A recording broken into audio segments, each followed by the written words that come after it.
My name is Gavin Evans, and this is my review for Teenage Mutant Ninja Turtles Mutant Mayhem. And at the start of this year, I had zero interest in this movie.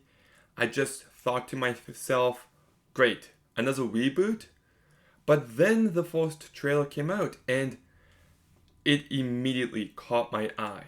The animation looked different, it looked interesting. It was so heavily stylized, and I'm like, okay, now I'm excited for this movie. And the animation is absolutely the best part. It is just remarkable. Every frame has so much attention to detail, and you can tell the people working on this movie were passionate. Even there's one moment of this guy driving a vehicle, and just the smoke or the fumes coming from the vehicle, it's just incredible. Like, it elevates each and every moment of this movie. And I know everyone's going to compare it to Spider-Verse, but they really shouldn't. The two couldn't look more different.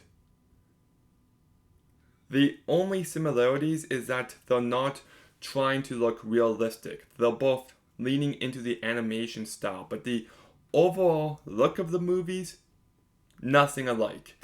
And I do like the grungy feel this movie has, and I just think that animation has never been in a better spot than it is now.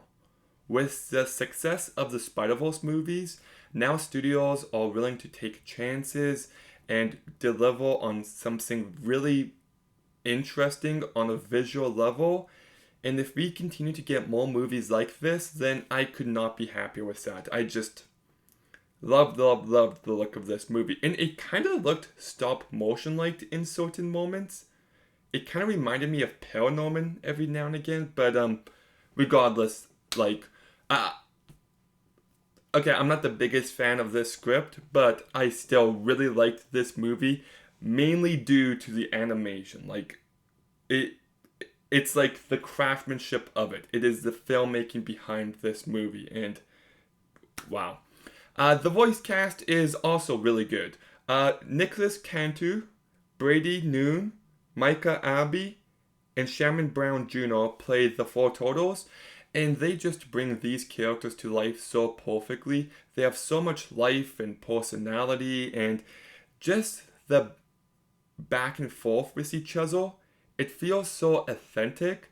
They said that they all recorded in the same booth, which typically doesn't happen, and you can just tell the difference in energy. It's just electric, and it keeps this movie going. I also thought Ida Berry was also very good here, and she was a good counterbalance to the four Turtles. Then you've got Ice Cube, who I think gives the best performance here. He was really great. I love how he starts off as this nice, cool, welcoming guy, and then he takes a dark tone. Really well done, and Ice Cube sells you on each and every moment of that. I also thought Paul Rudd was really funny here. Seth Rogen and John Cena did perfectly fine. They don't really have much to do. Okay, Jackie Chan as Splinter.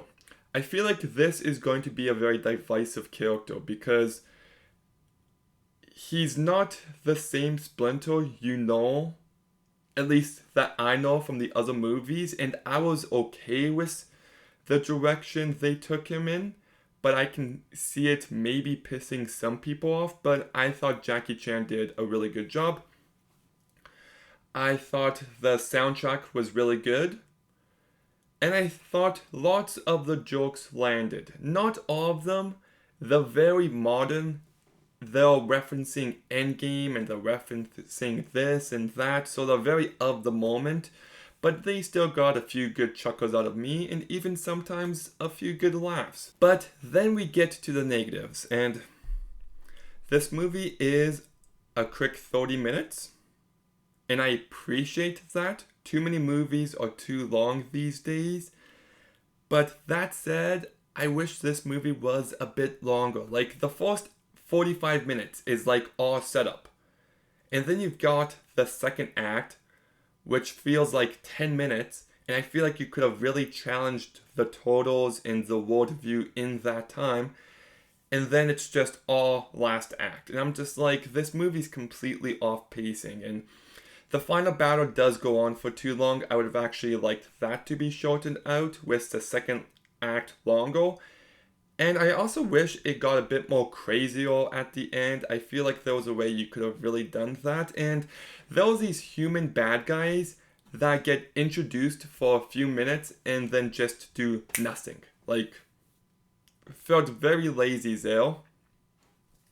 And the story, like, it's not bad, it's just rather simplistic. I wish it had more emotion. I wish it had more thematic depth. Like, it explores prejudice and acceptance, and it does fine enough, but it's just a very surface level look at it. So, look, I don't hate this movie by any means. In fact, I really like it. The script is one of the weaker elements of it. I wish it had a bit more greatness in it. I wish it made me feel more things. But the animation is what carries this movie home for me. It is just absolutely remarkable, and the movie still manages to be light and breezy enough. It's a very fast-paced, quick watch. The voice cast is also really great, and everyone bounces off each other so perfectly. I do wish that maybe the other Turtles besides Leonardo were a bit more distinct. But yeah, that's a minor complaint. But yeah, I still really enjoy this movie. If it weren't for the animation, I would probably go 5.5 on it. But with the animation we got, I'm going to go ahead and give Teenage Mutant Ninja Turtles Mutant Mayhem a 7 out of 10. Okay, have you seen Teenage Mutant Ninja Turtles Mutant Mayhem? What did you think about it? Let me know in the comments down below. Make sure you like, comment, subscribe, stay tuned for more videos soon, and Gavin out.